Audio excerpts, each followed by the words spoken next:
Hello, everybody. We're going to wait for everybody to come on into the chat rooms, and then we'll get started.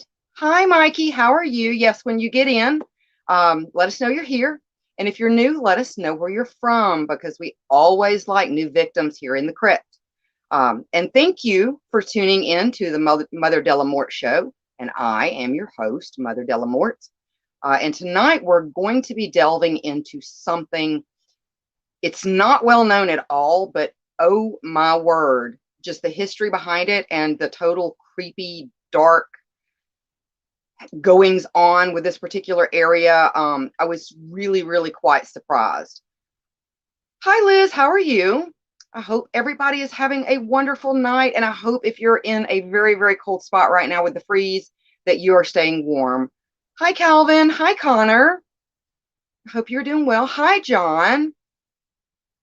All right, so what I normally do, just to kind of set the stage for what happened here, is every streamer, especially in whatever particular genre they do, have a few well-known topics that they really, it's kind of like at the top of their list, like we did a couple of weeks ago when we did the 3 or the 4-part series on the Black Death. So, there's always those. And then, you know me, I like the creepy stories that are really kind of obscure. But this week, I wasn't really sure what we were going to cover. So my original intention is that we were going to do kind of a potpourri of cryptids and short stories and things like that. Well, I happened across this one particular story, and it had certain elements in it that just didn't make a whole lot of sense to me. And I was like, there's got to be some history here, because they're pulling stuff just pretty much out of the blue that makes absolutely no sense, being that this place is really, really rural. And the more I got to digging, the more I found. And the more I found, the more I was like, holy crap. Like, so much of this is based on things that actually happened. And kind of why there's not a whole lot of information about it was explained to me as well. So let me check the comments real quick, and then we're going to get into this, because this is very, very interesting.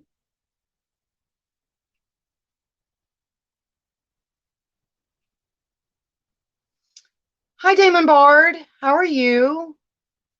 Well, I'm sorry you're not good, or you're not feeling well. And thank you, Stephanie, for sharing. I really do appreciate it.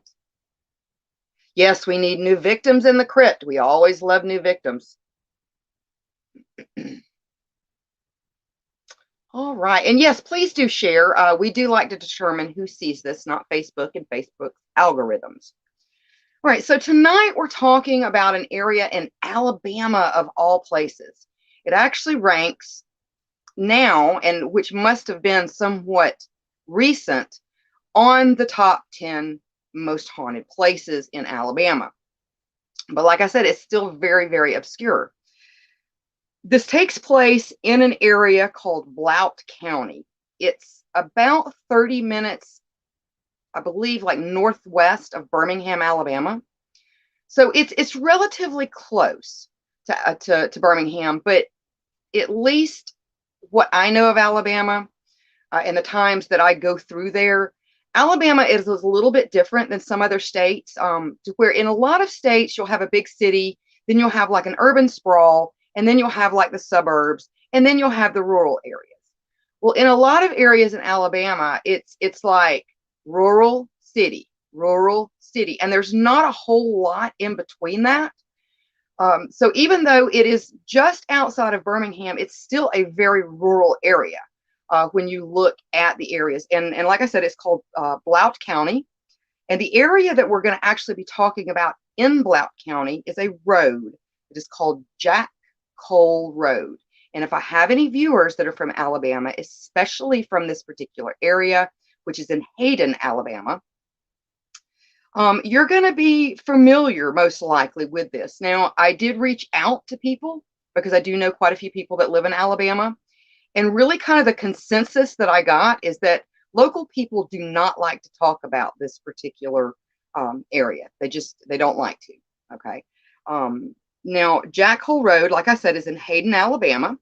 It This particular area of Jack Hole Road, or Jack Hole Road, I should say, is home to at least 68 deaths, including a hospital that vanished, a mummified witch, a wolf man, hangings, suicides, several murders, including an axe murder, glowing orbs, ghost lights, and unsolved disappearances, which seems especially odd since the road itself is less than half a mile long. Now, this, like I said, is all fine and good as it applies to a good urban legend. But what do you do when you start to realize that most of the information might actually be true, or at least based on historical occurrences? Well, if you're like me, I get extremely excited. But let's first talk a bit about the history surrounding the area first. And I think this is important because it gives you an idea of where a lot of these legends are coming from and why they actually make sense, and why probably a good 85 to 90% of what is being reported is based on something that has actually happened. So, and you're going to see a reoccurring theme, and I'm going to leave that to you, and we'll get back to that at the end. But you're going to see a reoccurring theme that seems to take place surrounding just the mysterious feeling of this county and this particular road itself. So I think it's important to get a well-rounded idea of why this area is not only an anomaly, but the rich history surrounding it, as it being such a rural and unopposing area, especially if you subscribe to what is called the stone tape theory. Now, if you're not familiar with the stone tape theory is the speculation that ghosts and hauntings are, they're kind of like an analog taping or recording that leaves a mental impression during emotional or traumatic events that can be projected into forms of energy that are recorded into rocks and other items and replayed under certain conditions. So this would be like what you would call like a residual haunt, or a weird feeling, or something that tends to reoccur at different times through history that may involve different people. It's because with the stone tape theory, certain mineral like rocks and things like that, especially like limestone, is supposed to be able to store these analog recordings of traumatic events and energy. Now, one of the areas that you're going to find in this particular area is a place called Pit Rock. Alabama historical documents record few journal entries, but there are some from the late 1800s that actually reference this particular rock. These entries speak of a geological feature that seems to be out of place. The locals write about a rock that pivots on top of Pinnacle Mountain, a rock like no other that looks as though it was placed there. Further investigations show that the state geologists documented the geographical feature in a 1896 excerpt that he wrote. It was a geological survey that was written in Alabama in 1896.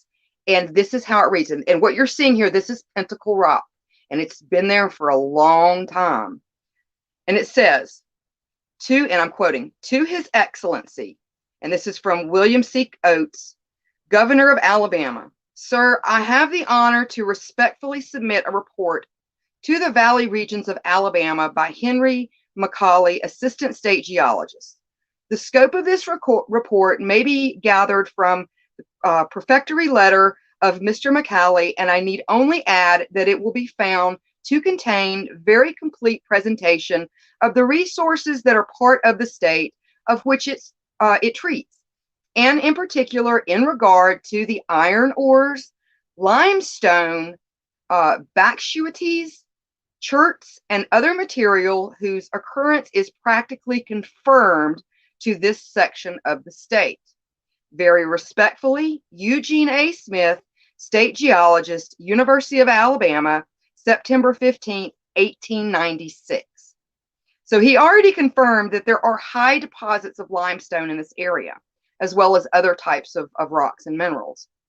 Now, located in northeastern Alabama, within the Birmingham metro area, Blount County is known for its natural beauty and abundance of outdoor attractions, including rock climbing, kayaking on the rapids or tributaries of the Black Warrior River. Blount County's proximity to Birmingham makes it one of the fastest growing counties in Alabama.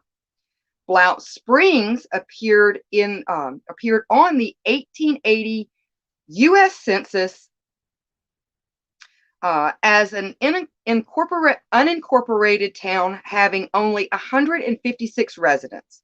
It was the only time it appeared on the census roll. And now let me take a look at the chats or the comments real quick, and then we'll get on with this. We'll get on with it. All right, let's see where we were at.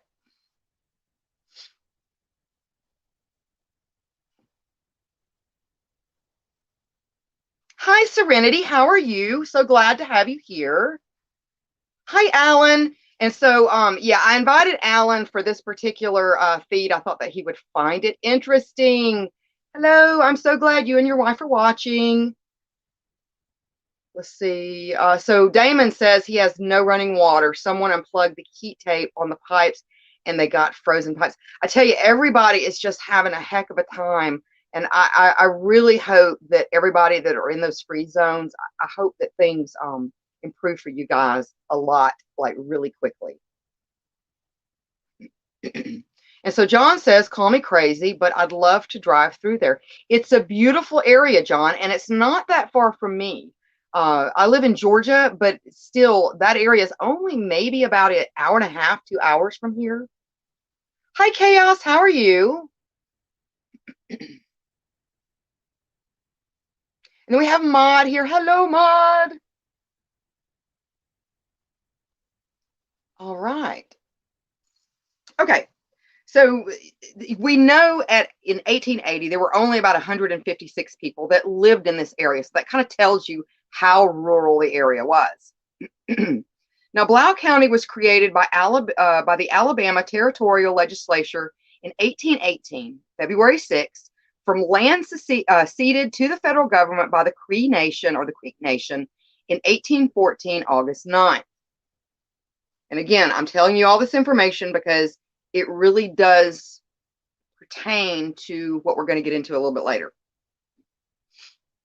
Now, it was named for Governor Willie G. Blount of Tennessee, who provided assistance to settlers in Alabama during the Creek War of 1813 to 1814.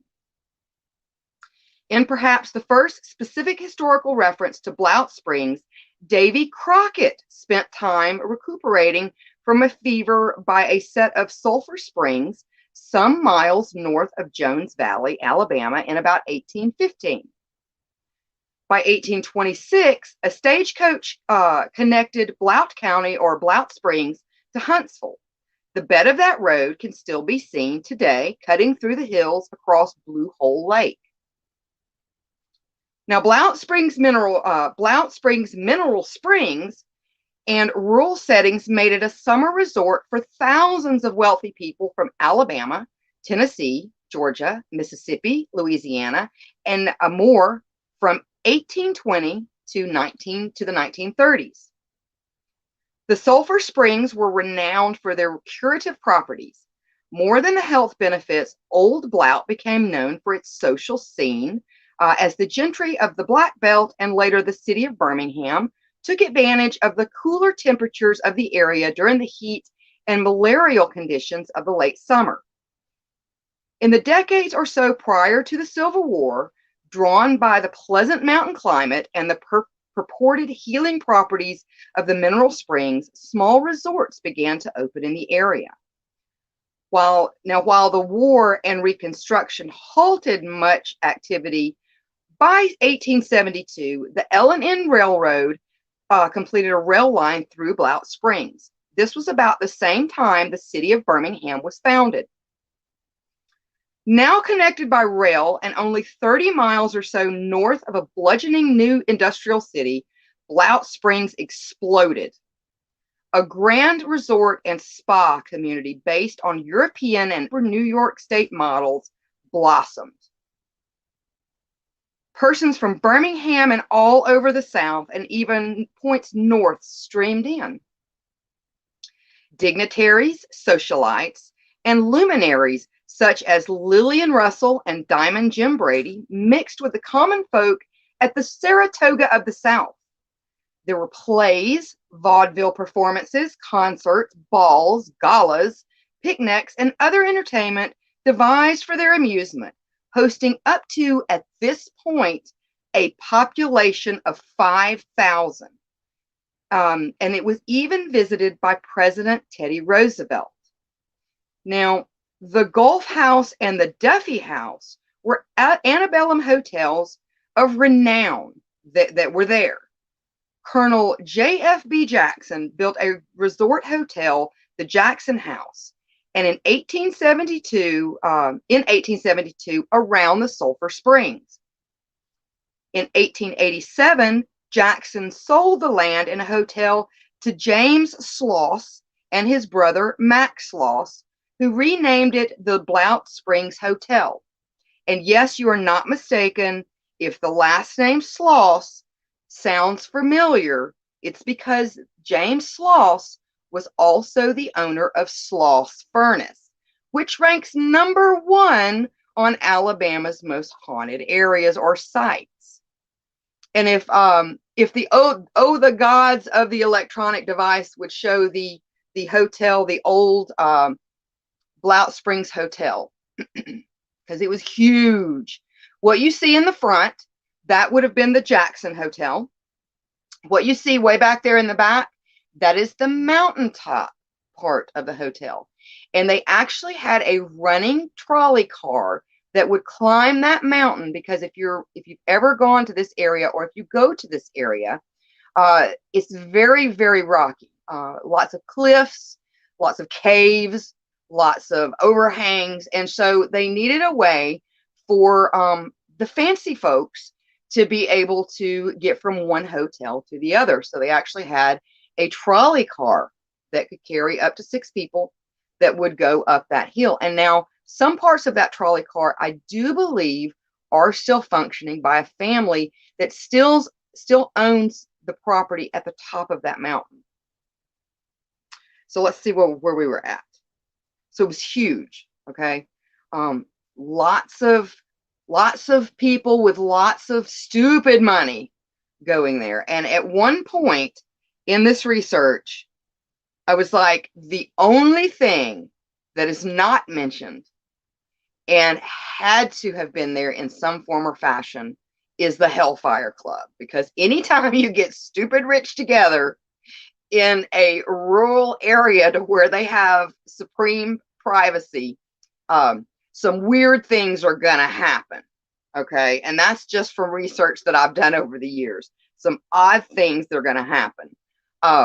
But getting back to Mr. Colonel James Withers Sloss, like I said, he did own Sloss Furnace, a northern Alabama merchant and railroad man. Colonel Sloss played an important role in the founding of the city by convincing the L&N Railroad to capitalize competition of the South and North rail line through Jones Valley, as well as he, like I said, owner of Sloss Furnace from 1882 to 1971. Birmingham Sloss Furnace transformed coal and ore from surrounding acres into hard steel that would pave the way for the Industrial Revolution. And like I said, it's #1 on Alabama's most haunted locations. So let's see what's going on in the comments real quick, and then we'll talk about the hotel a little bit.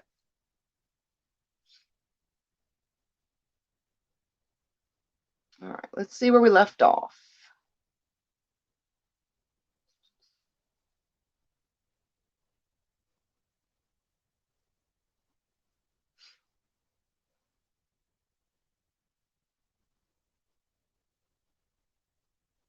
Hi, Julian. How are you? So glad you're tuning in.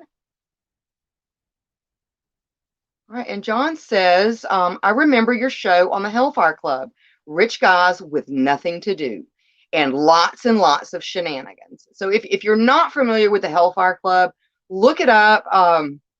It's really interesting.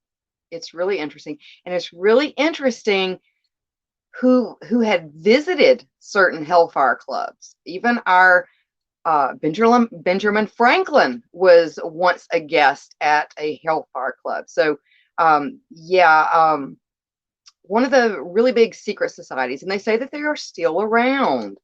So, but it was always, what happened in the Hellfire Club stayed in the Hellfire Club.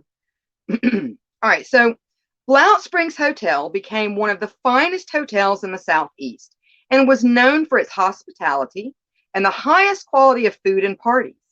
Besides hotels, cottages were available for guests to use, as well as horseback riding, gambling, tin pins, which is a form of outdoor bowling, and plenty of spirits. Many of the regulars owned their own cottages and spent every season, July through October, at the springs. Visitors to the springs occasionally made the 4-mile trip to the northeast to visit the nearby Bangor Cave. And we're going to get into that because it has its own salacious past. This cave was a popular tourist destination for locals and patrons of the mineral springs at the Blount Springs Resort.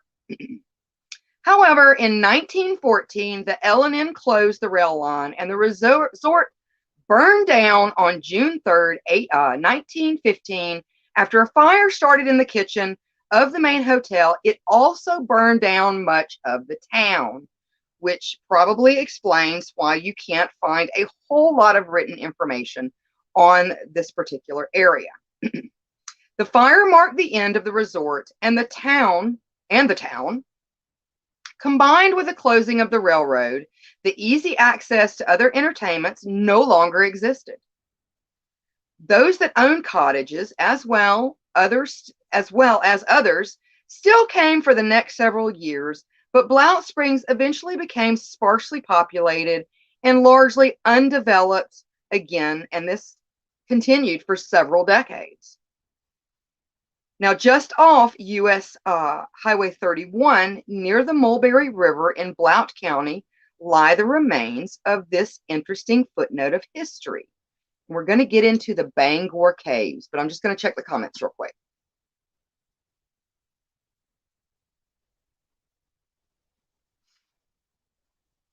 Yes, and John says, bored rich guys are always trouble.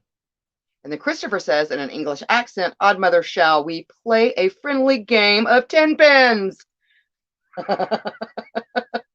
Yes, I saw that. I saw that, Mikey. That you did say that with a monocle in your eye. Yes, yes.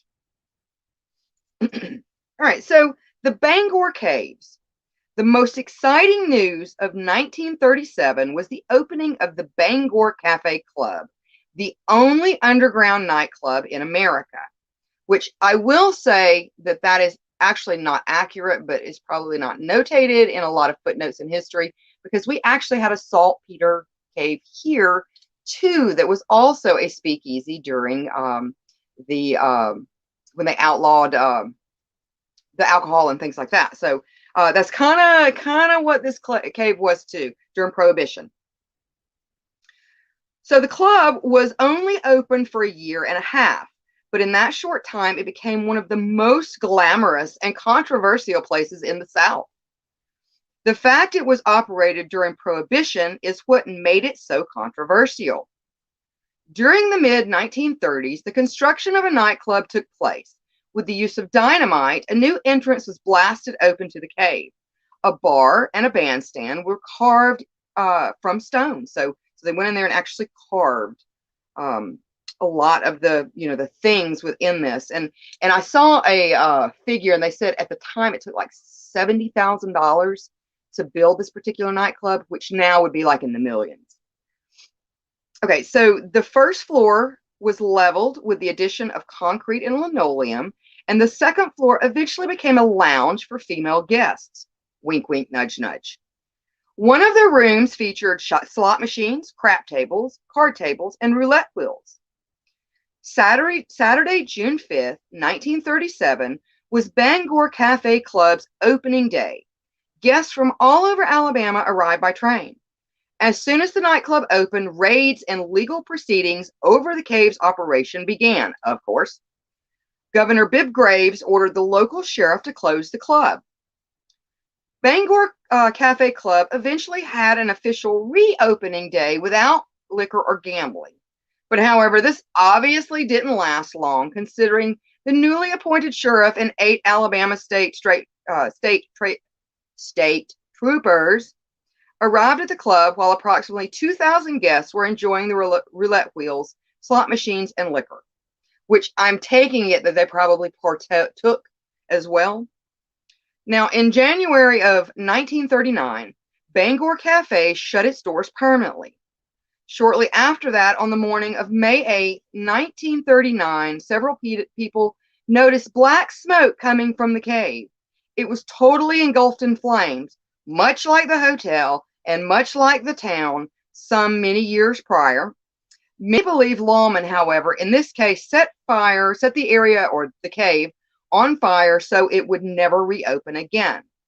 Now, footnote, before closing in 1939, Al Capone was a frequent visitor to the Bangor Cafe Club. However, time marched on, and after the turn of the century, things began to wind down. In the following decades, Blount Springs was all but forgotten by the outside world. Although it would remain a popular local spot for picnics and swimming throughout the 1960s, by the end of the 1980s, nature had all but reclaimed Blount Springs in its entirety. So you go through there now, and unless you're hiking to some of the ruins, and there are a lot of things to see, but you must be very, very, very careful because there's a lot of dangers too. But yeah, if you see the few videos out there that are of this area, it's nothing. It's woods, kudzu, and if you're not familiar with the South, kudzu is an obnoxious vine that is like, it will take over everything, like acres and acres and acres and acres of wooded area. If it gets like just the littlest bit of kudzu, it's gone. I mean, it's just everywhere. It's everywhere. And that's really all you're going to see now. So let's take a look at the comments, and then we're going to go to a short commercial break. Let's see what's going on in the comments. And so Alan says, I've been to the Bangor Cave.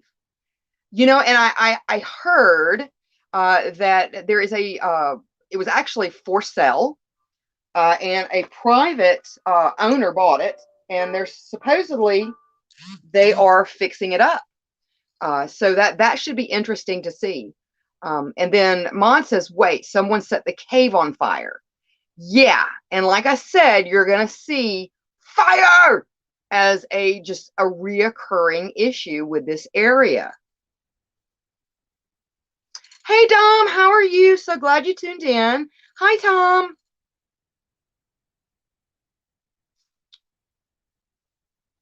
Okay. All right, so we're going to go for a short commercial break, and then we'll be right back, and we're going to get into dun dun dun Jack Cole Road.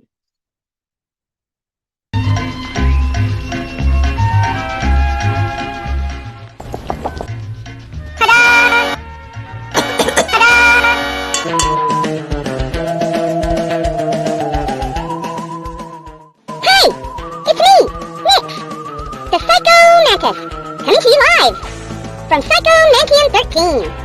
Join us here throughout the week for all things in audio, visual, and literary content. You can also find us on the World Wide Web at psychomantium13.com. Join Psychomantium 13 and enter the weird.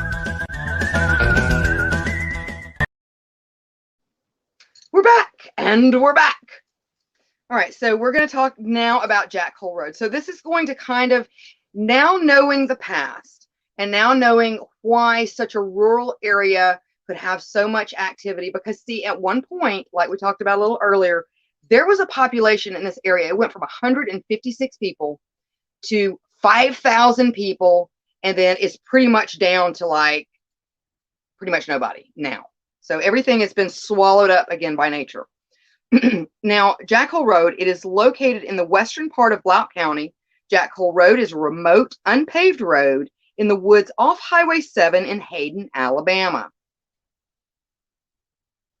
So remote that most people probably would not have heard of it before, and it is not well known. It's not a well-known area. The road itself is surrounded by dense forests, but those who have traveled this winding and secluded path have described it as creepy at best and terrifying at worst. Those who have researched and studied its otherworldly atmosphere describe it as one of the most haunted places in Alabama and maybe even the United States. 68 people have died on Jack Hole Road since 1890. It has very few houses on it, several of which are uninhabited by anything living, nor have they been for several years. Now, around 1890 is when residents in the area started complaining of strange noises and ghostly lights in the woods that could not be explained. Again, I'll reiterate, this was about the heyday of the hotel and all the shmeh rubbing elbows. Many attempts were made to solve exactly what was going on, but eventually most came to accept the fact that there was just simply no explanation. The area was just different. The activity was so much so that even the surrounding newspapers of the time started to pick up on the stories. From reports of ghost lights appearing and then disappearing in or on the road, to unidentified creatures in the woodline or crossing the road. Now, could you imagine how terrifying that would be at this time in history? We're talking horse and buggies, okay? We're not talking about a big metal car that can go 60 miles an hour. Additional reports around this time involved hunters who reported shooting strange creatures, but when they would approach the beasts, nothing would be there. Needless to say, people were unnerved. People were scared. After several years of hush rumors amongst the town folks, the houses on Jack Hole Road themselves started having their own unusual experiences. Weird happenings and ghostly sightings started to occur.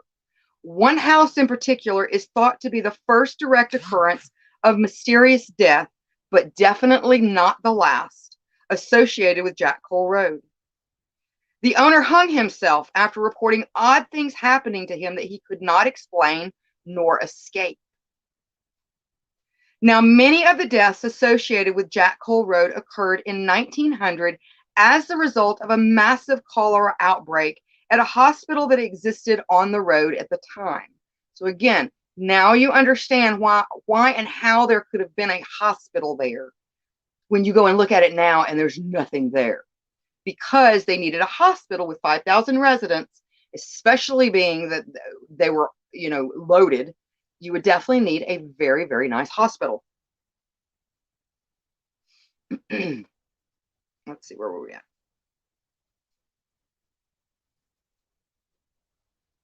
Okay, so then all went quiet until around 1940 when things again started to happen. This time, however, residents and townspeople started seeing ghostly shadows standing on the side of the road, as well as a dog-like creature that walked upright on its hind legs. And we do have a picture of that. That was taken at some point. It looks kind of like a Bigfoot, but it is reported to be more like a dog man or a werewolf, shall we say?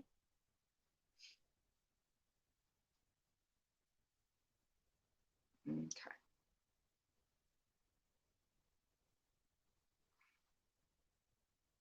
Well, I lost my place. Hold on just a second. I scrolled too far. Okay, so around the time of the reported sightings, a group of local men hunting came upon an old cabin deep in the woods surrounding Jack Hole Road. Perplexed, they investigating. finding, of course, something none of them were expecting. Inside of the cabin were the mummified remains of the owner, a female long since dead, but who must have been living in the area at some point. To say people were terrified would be an understatement, unsettled by the fact that such a close-knit community had no idea the cabin even existed. And we do have a picture of that as well.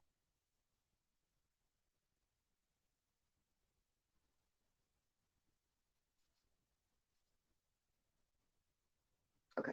It didn't take long before people started to reason that the strange occurrences, yeah, that's the cabin, strange occurrences surrounding Jack Cole Road must be supernatural, and that the mummified remains must be that of a witch. Most likely they were scapegoating, and most likely maybe she was a victim of foul play. I mean, your brain can run with a lot of things on that one, and just nobody knew she was there. So shortly after, the cabin was burned down by some of the local kids, thinking that by doing so would cause the activity to stop. However, according to local legend, it did not. It actually increased. But the fear that the local community associated with Jack Cole Road would take on a whole new meaning. In the late 1960s, Mr. Halls, and believe you me, it was hard to finally find that information, a local fruit grower and resident was found slaughtered with an axe outside his home on Jack Cole Road. This murder is still remembered in the area as one of the most gruesome crimes the small town of Hayden, Alabama has ever endured. Though the murder was blamed on a local African-American man, many say he was wrongly convicted, and sadly he died while in prison serving a sentence for Mr. Hall's murder. And like I said, most of the residents in that area swore that not only did Mr. Hall he was just a really, really nice man and didn't have any enemies, but secondly, that this particular African-American man, there would have been no way that he could have done it. Now, more recently in 2003, a famous civil rights photographer was found dead in his home just a few days after reported seeing strange and unexplained things inside his residence on Jack Cole Road. And the famous civil rights photographer that I'm talking about is James Spider Martin.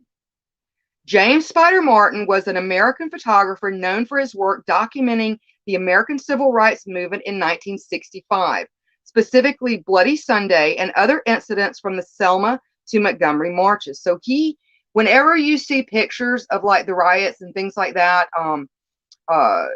during the Civil Rights Movement, the Martin Luther King, a lot of the things that took place in Selma, 9 times out of 10, what you're looking at is a piece of work from James Spider Martin. As well as, now there was also another death as well. It was an unnamed female found murdered in recent years at the end of Jack Cole Road. Now, I looked and looked and looked and looked and looked, and the only thing that I can find is verification that they did not release any particular details on that particular murder. And it could be because it's still under investigation, like a cold case. So there was not a whole lot that was reported on that particular murder. And it could have been a Jane Doe, so they would not have had a name. Arguably, though, the most startling thing to have happened in recent years on Jack Cole Road is the mysterious disappearance of Lisa Weaver. She was a disabled 52-year-old woman who resided on the road, and this occurred in 2015. Her house caught fire on February 15th, 2015, but no trace of her was found in the rubble, nor have her remains or any signs of her been discovered since. Weaver was physically unable to leave the house on her own, so there is no way that she would have been able to leave the residence or escape from the fire without help. As far as her family knew, there would not have been anyone there with her at that time as well. She had just texted, and this actually came from it was like a TV13 news report. She had just texted her son moments before the fire started. so it is unlikely that she was taken from the house.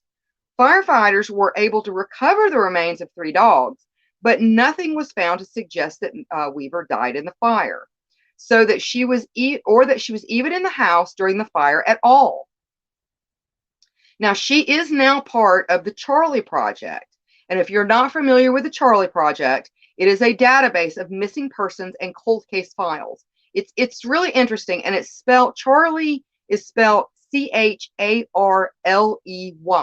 So if you're a true crime buff, or you just want to see how many missing persons cases there are in your state, go take a look at the Charlie Project.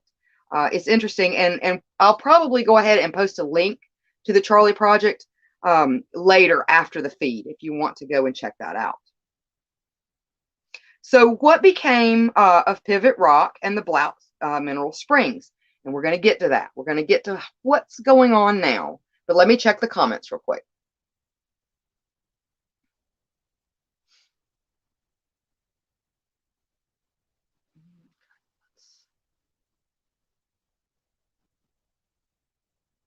Hi, Kelly. How are you? Exactly. Enter the weird. This place is, you're definitely entering the weird when you enter Blount County, at least this area of Blount County. And then Tom says, and I will always love you, my bodyguard. Okay, and then Frank says, that's like Blood Alley on Highway 46, where James Dean died in California. Yeah, that highway has a lot of deaths associated. And the death of James Dean and Little Bastard was really, really, I did a feed on it way long time ago, on murderous cars, because Little Bastard is said to be one of the cursed cars, and it is up and disappeared. It disappeared after making a tour, a lot of those be safe while you drive tours. And while it was on tour, it wound up hurting a lot of people, very suspiciously, very unnaturally. So yeah, it's that road itself has a lot of weird history, as well as the James Dean death itself. Like he had mentioned, he was good friends with Vampira.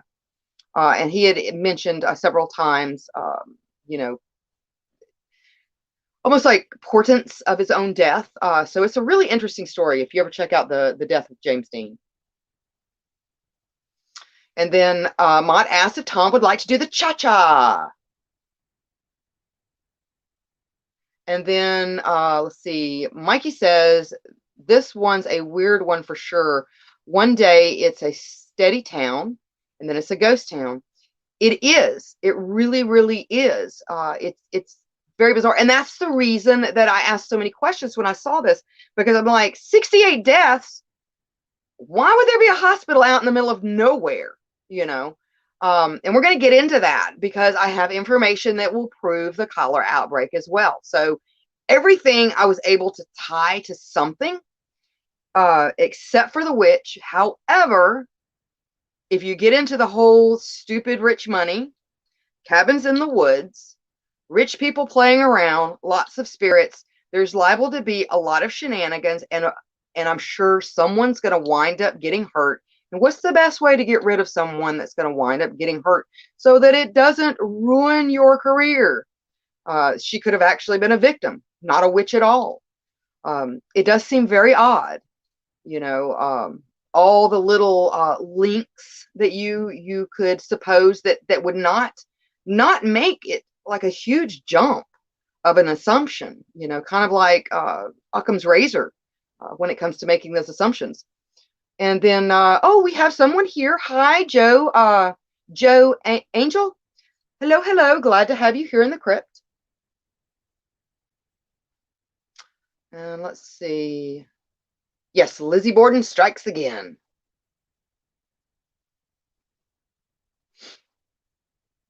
Let's see.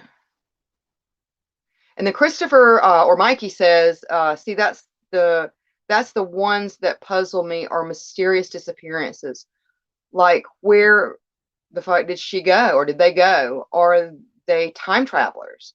And that reminds me of the town where a whole town just up and disappeared out of nowhere. All their stuff left behind. Yeah, much like Roanoke Island. Um, and then Liz says, I like to do a cha cha cha. And let's see. Yeah, and just to let you guys know, Alan did help me with some of this to confirm a lot of this information. So a lot of thanks going out to Alan. Now he is the owner of the Wicked Wednesdays podcast. They are on a hiatus right now. So when they do come back, we'll definitely let you guys know. So, but lots of thanks going out to Alan Easterling. And then Alan says, a guy hung himself on my friend's property in Hayden a couple of years ago. They didn't find the body for a while. We smelt something dead. Yeah, and they say, human decay has its own unusual smell that once you smell it, you'll never forget it. But I'll tell you, Alan, that whole, at least that whole part of the county, I'm not real sure how large Blount County is, but that particular area just seems plagued by all kinds of just weirdness. And then if you get into that geological study that they did back in the 1800s to confirm that the place is rich in limestone. And if, like I said, if you subscribe to the stone tape theory, limestone is supposed to be very, very well known for being able to hold on to those residual energies. So, yeah, lots of weird things in that county. But I want to go so bad, and it is not that far. But I think I'm going to wait till spring, but not summer, because it looks like it'd be very snaky in those areas. And then Mon says James Dean's second to last stop was in my place of birth, Old River, just outside of Bakersfield. Yeah.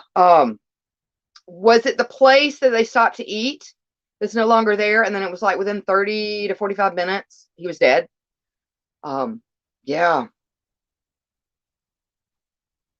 And then Mon says serial killer family in the woods, maybe. You never know. You never know.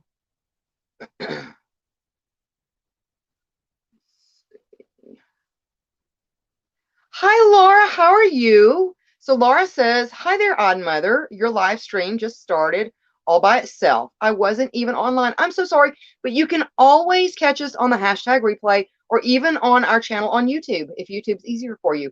And that would be PBDC TV on YouTube. And then Alan says, we've never gone out there unarmed. Yeah, I don't blame you. I don't blame you. And then Liz says, Frank and I witnessed that smell driving up to Kernville a couple of weeks ago. Yeah, I remember that. That was like something right out of like some sort of like scary movie. The car was still there when we were driving back down. Oh my goodness, that's so weird. Very weird juju. The place has got very, very weird juju.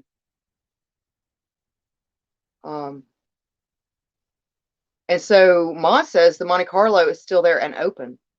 Ooh. Hi, Kenneth. How are you? Glad to see you. And then Liz says, Frank and I have been to that bar a couple of times. He took me there on one of our first dates. Oh, how cool. And then Laura says, thank you. Well, we are so glad to have you, Laura. All right, so let's talk about, what is going on now. So what is going on in old Hayden, Alabama now? So like I said, what became of Pivot Rock and the Blount Springs? Well, they're still there. Pivot Rock, as well as an old abandoned homestead, can be found on a very unassuming, unmarked dirt road called Clay Road, if you want to check your Google, off Highway 7. Now, the homestead and Pivot Rock are on one side of Clay Road. And it's just a long, dirt, winding road with kudzu on both sides. So it looks like you're going out into the middle of nowhere. And I would probably advise, unless you have a four-wheel drive, don't take a car down that road. It's not maintained. The springs, however, have mostly been reclaimed by nature. They're only about a half a mile down Highway 7. However, the area is only marked by a small pull-off, like gravel area. Now, these particular springs are the White Sulphur Springs, which are now taking on a more sinister appearance. From what I understand from a few people that have been there, you have to kind of hike down in the woods, and these spring heads, which are left over, and I think we've got a picture of the spring head. It looks like a little hole in the ground. That's what's left. Okay. Now these particular springs, from what I understand, they're in this area. They have white sulfur, which is what this is, red sulfur, and some other kind of sulfur. I'm not sure which one of those do things to you, or if they're all, like they won't hurt you. But the white sulfur is what you'll find on that little pull-off area. And everything just smells like ass. Just, it smells really bad, like, well, sulfur. And everything's kind of like frosted over with the white sulfur, and everything looks kind of slimy. But it's still very, very creepy. Very, very cool. I want to go check it out, even though it's a really stinky place. But they're still there. They're still there. Now, like I said, the spring, however, has been pretty much claimed by nature. The old L&R railroad line is now Highway 31 for the most part. And the old foundations of the Blount Springs Hotel can still be found. They are just a quick hike in the woods at the corner of Highway 31 and 7, or Highway 7. Be careful, however, as this area around Pivot Rock, the Old Homestead, Blount Springs Hotel, the Mineral Springs, and Jack Kroll Road, like woods around those areas, are littered with open wells and cisterns. Now, these are not the type of cisterns that is one of the pictures at the Old Homestead of an open well. And you're going to see those a lot, because remember, that huge hotel was a mineral spa. So they had need of lots of wells and lots of in the ground cisterns that would hold the sulfur water and the regular water, I guess, like for mixing and stuff. So the pictures that I've seen of these cisterns are terrifying. Okay. It looks very much like a cross between that mineral spring head and an old well. So take that and mix it with an old well. However, that the cisterns are about the size somewhere in between those two as far as the hole in the opening, and they're only about 30 feet deep and 20 feet wide, and they're littered all through the area. Now, they are made of cement. However, a lot of them have started to collapse, and from what I understand, you will find deer and all manner of dead things in these cisterns. So if you do live in the area and you're not familiar with this particular area, please be very, very, very careful if you go hiking to look for some of these old ruins. And if you go by yourself, please let somebody know where you're going in case you fall into one of these cisterns or wells, so that somebody knows how to find you. And remember, these wells are extremely deep because they have to go through rock. So no telling how deep these wells are. Very Samara-ish. Now, how do we know, like I said, about the cholera deaths that may actually have happened? Well, in 1873, just 2 years after its founding, Birmingham was beset by a cholera epidemic that killed 128 people. That doesn't sound a lot, but remember, Birmingham was just starting to be formed. The disease spread quickly through the city's water supply. As the death toll rose, people flooded out of the city.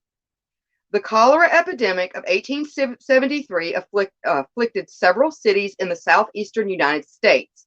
This outbreak began in Memphis and moved along the rail lines to Nashville, Huntsville, Birmingham, and Montgomery.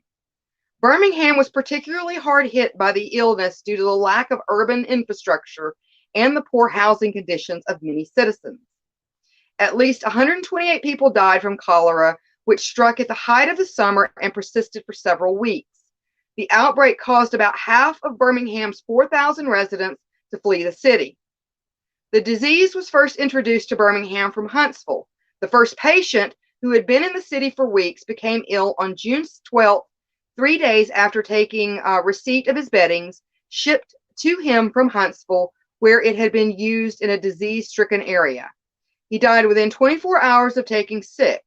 The attendant physician did not at first diagnose cholera, and no care was taken about it. So it was just not diagnosed. And no care was taken either to disinfecting his bed clothing, which were discarded behind the house. The next case, two young sisters of the Hughes family, whose members had visited the house of the first patient, also died quickly, with their effects also being discarded carelessly into a marshy branch behind their house, which fed into the basin on the edge of the Baconsides quarter of shanties. Baconsides became the primary incubator for the disease in Birmingham, as it refused, as its refuge flowed into the same basin in which infected clothing and bedding were washed, and from which water was taken up in barrels for use around the city. Frequent rain showers and summer heat contributed to the climate in which the disease rapidly spread across the city. Now, after a community-wide 4th of July celebration at Blount Springs, Blount Springs was originally suspected as being ground zero. However, it was proven to have moved from Huntsville to the newly formed Birmingham via the recent arrivals' beddings. To this day, the spirits are said to still haunt the area, and the travelers and residents of the road have reported seeing them on more than one occasion. And what of that, the witch in the woods? Legend says her spirit still haunts the land where the cabin once stood. And as far as Jack Cole Road, well, a huge sinkhole appeared where Jack Cole Road meets the main road, making Jack Cole Road and the remainder of the main road past it completely impassable. Very few people still reside on Jack Cole Road, and those that do have reported seeing lights in the woods, strange moving figures, and even the wolf-like creature, among other things. So if you decide to visit Jack Cole Road, be prepared to be sufficiently creeped out, especially at night. If you're looking to live in a potentially haunted house, a quick Google search shows a few houses available for purchase on that road. FYI, however, parts of Jack Cole Road are now blocked off as they are marked private property. And the person that owns that area is extremely strict about private property. So I would advise you, if you go to this area, stay off the private property. We don't want to break any laws. So that was the tale of Jack Cole Road. And I found it, I'm sorry, fascinating. Absolutely fascinating, to all this history behind one paragraph of information that you're going to find online. All you have to do is dig a little, especially when something doesn't make a whole lot of sense. So let's see what's going on in the comments. And then that's going to be it for me tonight.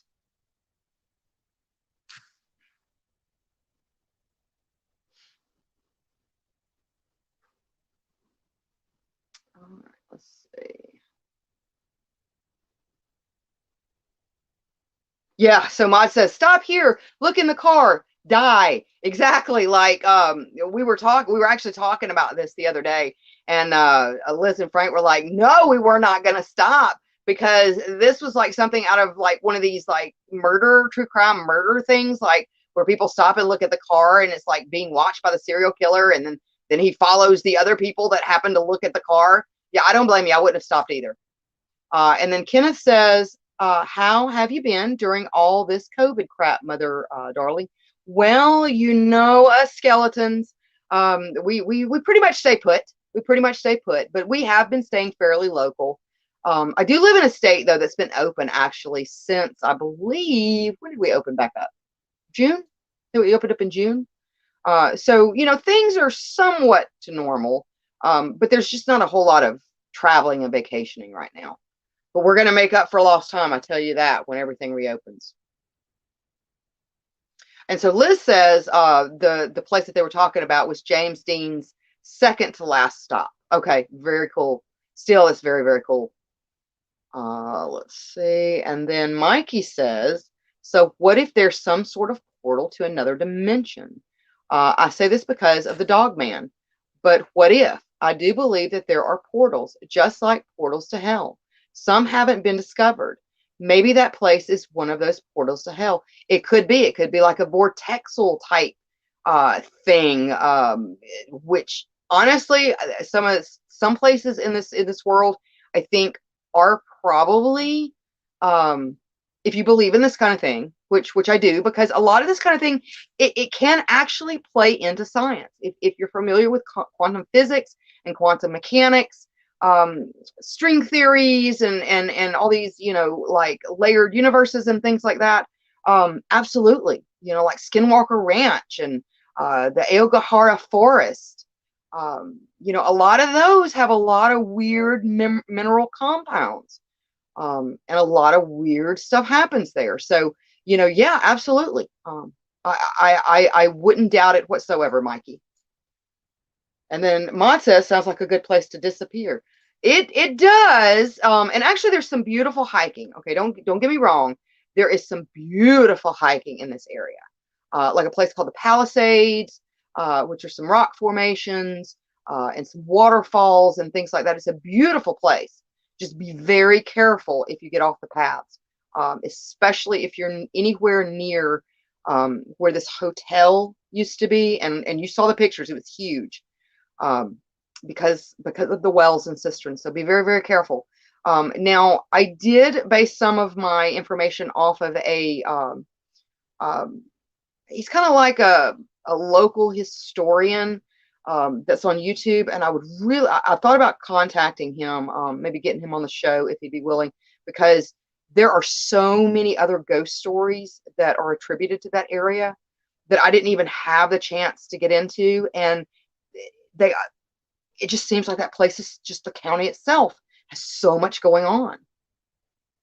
And then Maud says, so you're saying this is Winnebago country because of the old wells. It could very well be Winnebago country. And then Mikey says, see, now I want ham. Ooh, chocolate covered raisins sounds good too. And then John says, thanks, Mother. Good show. You always give me interesting things to look up on the internet. Well, good. I'm so glad. And I do like the obscure. I like to dig. I am an armchair historian, especially of creepy history.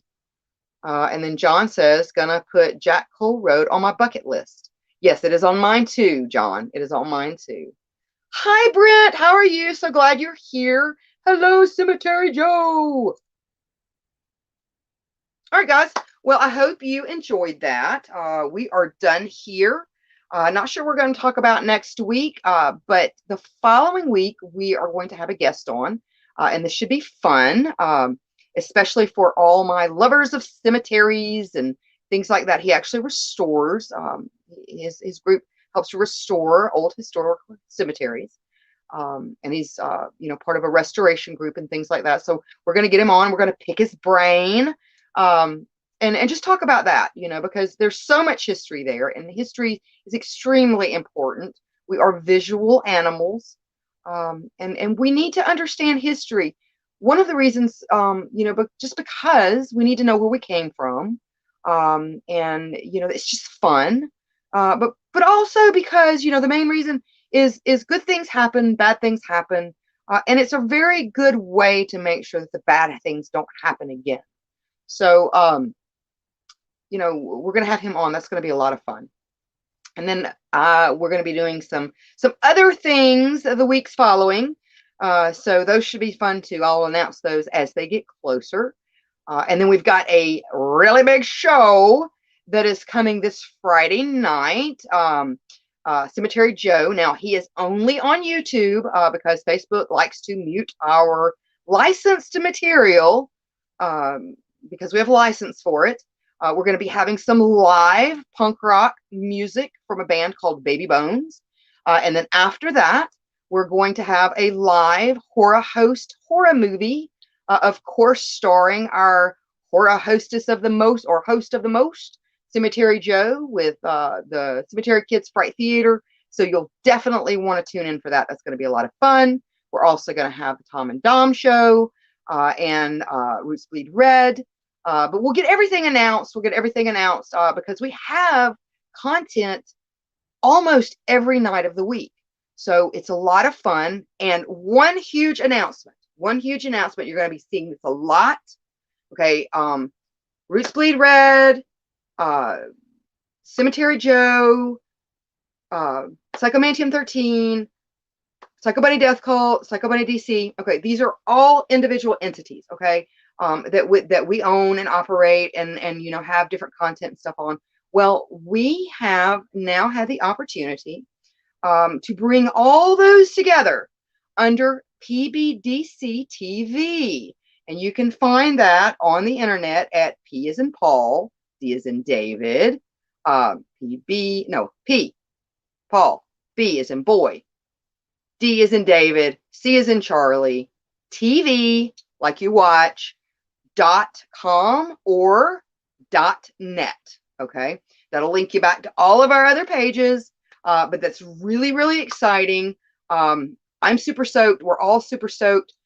Just lots of good things happening. But we'll get things posted on the upcoming content. So, with all that said, because I love to babble, I hope you have a wonderful rest of the week and pleasant weekend and pleasant nightmares, everybody. Bye. This is Mr. Applewhite speaking. There is nothing wrong with your device. Join me here on Psycho Bunny DC. A delightfully dreadful consternation of horror content. Your head